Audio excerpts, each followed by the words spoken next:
Hello guys, it's me again. Good afternoon sa inyong lahat, mga Ludilips, mga idol. Eto, update ko lang yung update natin, yung landing ginawa ni Bay.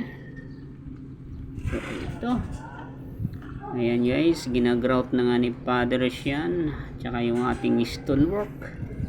Ayan yung raal finish, tapos na ni paring Toto. Yan, dinamay na pati poste guys, para isang mukha lang. Ayan na nga guys, yan, semento lang siya plus inahalo semento. Ayan, hinahagod na nga nila yan. Saktong landing lang yan guys, para makaahon yung sasakyan pataas.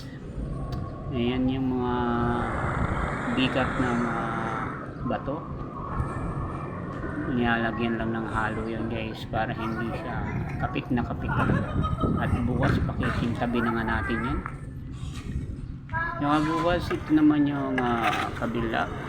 Ayan, may tubo na nga guys, para hindi ma-stack up yung tubo yan. Lalagyan ng tubo yung sinubuhusan. Napapansin nyo guys, GI pipe yan para matibay. Mabulok man yan is may hubog na yung semento. Ayan, dito tayo guys. So ready na to, ready na sa para lihain to bukas. Ayan, tapos na nating masilya. Papansin nyo guys, pati yung groove. Ito naman yung step guys, yan tiles nga yan, at yung mga gilid ng palitada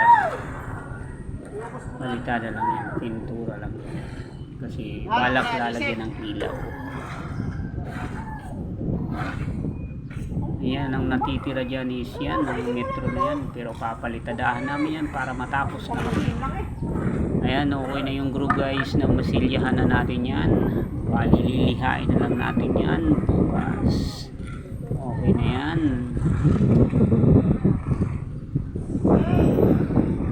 So ayan, nakahanda na guys, prepare na yan. Sana wag lang umulan bukas para madali na natin yan.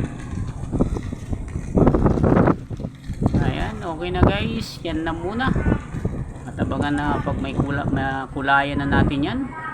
Maraming salamat pag like and share ng aking videos sa inyo mga sulit na supporters.